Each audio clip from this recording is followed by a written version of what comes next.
ഇന്ന് നമുക്ക് എളുപ്പത്തിൽ എങ്ങനെയാണ് വീട്ടിൽ കോപ്പിക്കോ മുട്ടായി തയ്യാറാക്കി എടുക്കുന്നതെന്ന് നോക്കാം. വെറും 4 ചേരുവകൾ മാത്രം മതി. കാപ്പിപ്പൊടിയും പഞ്ചസാരയും പാലുമാണ് മെയിനായിട്ട് വേണ്ടത്. വളരെ എളുപ്പമാണ്. നമുക്ക് റെസിപ്പി നോക്കാം എങ്ങനെയാണെന്ന്.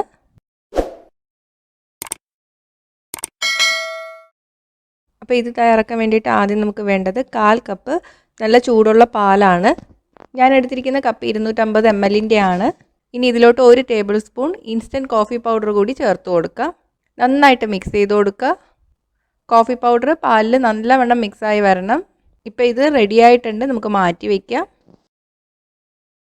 ഇനി ഒരു ചുവട് കെട്ടിയുള്ള പാത്രം എടുക്കുക. ഇതിലോട്ട് 1 കപ്പ് പഞ്ചസാര ചേർത്ത് കൊടുക്കുക. ഇതിലോട്ട് 2 ടേബിൾ സ്പൂൺ വെള്ളം കൂടി ചേർത്ത് കൊടുക്കാം.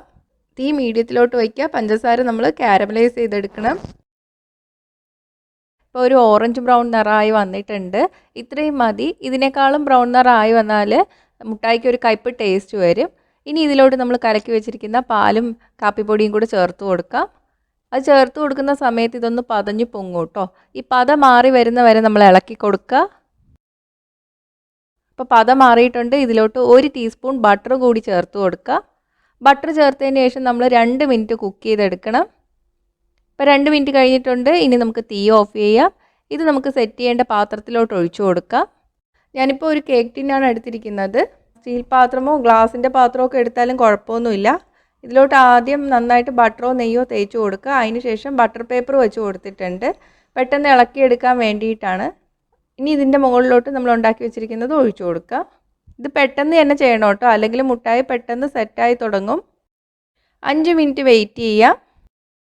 5 മിനിറ്റിന് ശേഷം കത്തി കൊണ്ട് ഇതുപോലെ കട്ട് ചെയ്ത് കൊടുക്കുക. കൂടുതൽ തണുത്തു പോയാൽ നമുക്കിതുപോലെ കട്ട് ചെയ്തെടുക്കാൻ പറ്റില്ല കേട്ടോ. അപ്പോൾ അതാ കട്ട് ചെയ്ത് വെച്ചിട്ടുണ്ട്. ഇനി കുറച്ചും കൂടെ ഒന്ന് തണുക്കാൻ വേണ്ടിയിട്ട് വെയിറ്റ് ചെയ്യാം. അതിന് ശേഷം നമുക്കിത് ഇളക്കിയെടുക്കാം. നല്ലവണ്ണം തണുക്കാൻ വേണ്ടിയിട്ട് നിൽക്കണ്ട കേട്ടോ, എന്നാൽ ബട്ടർ പേപ്പർ മുട്ടായിന്ന് നിന്ന് പെട്ടെന്ന് ഇളകി വരില്ല. കൈകൊണ്ട് തൊടാൻ പറ്റുന്ന ചൂടൊക്കെ ആകുമ്പോൾ ഇളക്കിയെടുക്കാം. അപ്പോൾ നമ്മുടെ കോപ്പിക്കോ മുട്ടായി തയ്യാറായിട്ടുണ്ട്. നല്ല ടേസ്റ്റാണ്. കുറേ നാൾ സ്റ്റോർ ചെയ്ത് വെക്കാൻ വേണ്ടിയിട്ട് ഒരു കുപ്പിയിലിട്ടിട്ട് അടച്ചിട്ട് ഫ്രിഡ്ജിൽ വെച്ചാൽ മതി.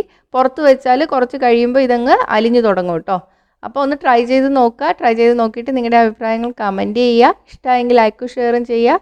കൂടുതൽ റെസിപ്പീസിനായിട്ട് ചാനൽ ഇതുവരെ സബ്സ്ക്രൈബ് ചെയ്യാത്തവർ സബ്സ്ക്രൈബ് ചെയ്യാനും മറക്കല്ലേ.